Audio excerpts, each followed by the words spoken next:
خضر نبی اولو العزم ہے. یہ آپ سوال کسی بھی مفتی اور مولوی سے کریے، میں گارنٹی دیتا ہوں کوئی جواب نہیں دے پائے گا کہ یہ بتائیں کہ خضر کا مقام کیا ہے. نبی اولو العزم ہے اور جناب خضر اسے سکھا رہے ہیں، اور شرط اور پابندی پہ جناب موسیٰ کو ساتھ رکھا کہ موسیٰ جو کہوں گا کرو گے، اعتراض نہیں کرو گے. کشتی پہ سوار ہوتے ہیں اور وہ کشتی کو سوراخ کر دیتے ہیں. حضرت موسیٰ نبی احکام ہے. نبی احکام یعنی کہ بھائی کیا کر رہے ہو، لوگوں کا حق ہے اور حق ضائع کر رہے ہو، حقوق الناس کو پامال کر رہے ہو. ایک بندہ جس نے تجھے کشتی پہ سوار کیا اور آپ نے اسی کشتی کو سوراخ کر دیا کہ میں نے کہا تھا نا خاموش رہنا ہے. یہ کون سا علم ہے جو حضرت خضر کے پاس ہے؟ اگر اس علم غیب کا نام نہیں دو گے تو کس علم کا نام دو گے؟ یہ کون سا علم ہے جو نبی اولی العزم کو تربیت دے رہا ہے؟ نبی اولی العزم کو یہ کون سا مقام ہے؟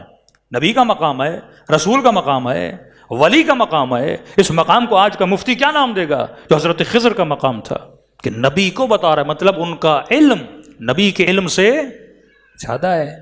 بعد میں پتا چلا جو وقت کا حاکم تھا وہ کشتیاں لے رہا تھا، کسی جنگ پہ جانا تھا، اور اس نے دیکھا کشتی میں سوراخ ہے تو اس سوراخ کی وجہ سے کہا یہ اس کشتی کو میں کیسے لے جاؤں، یہ جنگ میں جائے گی، تو پہلے سے سوراخ ہے، اور اس نے کشتی کو چھوڑ دیا.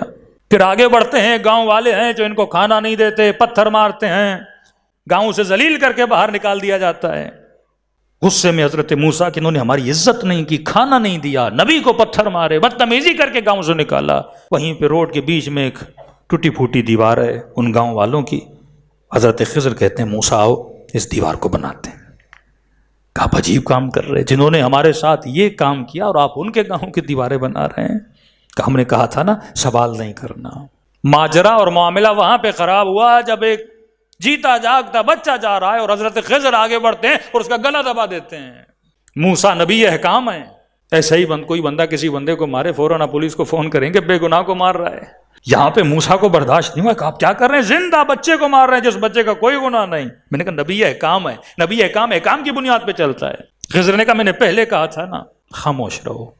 اس کے بعد حضرت موسیٰ کو چھوڑ دیا. رسول خدا کی حدیث ہے کہ اگر موسیٰ صبر کرتا اللہ وہ دیتا جس کا موسیٰ نے سوچا بھی نہیں تھا.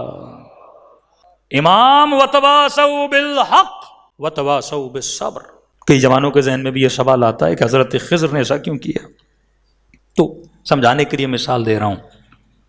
ایک مرتبہ گلی میں کوئی بندہ آتا ہے، کسی جوان کو پکڑتا ہے اور اسے مارنا شروع کر دیتا ہے. آپ فوراً پولیس کو فون کرو گے بھائی اس بندے کے گردن میں پھانسی کا پھندا ڈال کے اسے قتل کر رہا ہے. پولیس آئے گی اس کو پکڑ کے لے جائے گی. دوسری طرف جیل میں چلے جائیں، ایک بندہ جیل میں ہے، پھانسی گھاٹ پہ کام کرتا ہے، وہ ڈیلی بیسس پہ لوگوں کو پھانسیاں دے رہا ہے، اس پہ کوئی اعتراض نہیں کرتا. کیوں نہیں کرتا؟ کیونکہ جج نے اس کی پھانسی کی سزا سنائی ہے. وہ وہی کر رہا ہے جو جج نے کہا ہے. یہ عین حکم ہے، یہ عین احکام ہے. اب اگر پھانسی گھاٹ پہ کسی کے گردن میں پھندا ڈالے اور پھانسی دے کوئی اعتراض نہیں کرے گا، اور وہی بندہ پھانسی گھاٹ سے باہر آئے اور گلی میں آ کر کسی کو پھندا ڈالے، سارے لوگ اس کو پکڑ کے جیل میں بھیج دیں گے کہ بھائی آپ کیا کر رہے ہو. وہاں پہ تائید تھی قاضی کی، جج کی کہ آپ اسے پھانسی دے سکتے ہو.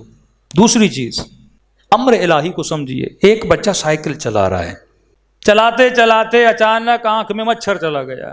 اچانک اس کی آنکھ بند ہوئی اور تھوڑی دیر کے لیے آنکھ کا بند ہونا تھا، سامنے کھڈا تھا اور سائیکل اس میں گری اور اس کا سر زمین پہ لگا اور بچہ مر گیا. یہ مچھر کیا تھا؟ اللہ کی طرف سے مأمور تھا.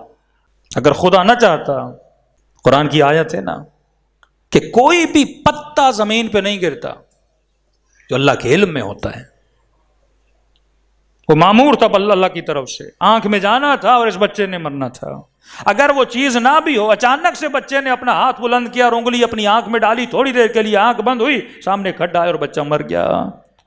جس طرح ایک مچھر اللہ کے حکم کی اطاعت کر رہا ہے، ہاتھ کی انگلی اللہ کے حکم کی اطاعت کر رہی ہے، اسی طرح انبیاء بھی پابند ہیں حکم پروردگار عالم کے. اب کہا یہ بچہ بڑا ہوتا اور اپنے ماں باپ کو ذلیل و خوار کرتا. بچپن میں خدا نے اسے اٹھا لیا مصلحت کے اعتبار سے. موضوع فرماتے ہیں اسے میدان عرفہ میں بھیجا جاتا ہے مرنے کے بعد، اور وہاں پہ خدا اس کو اپنا اجر دیتا ہے. وہ ساری کائنات کو اپنی مصلحتوں کی بنیاد پہ چلاتا ہے. لیکن یہ کون سا مقام ہے جو خدا نے جناب خضر کو دیا ہے؟ یہ مقام امامت ہے.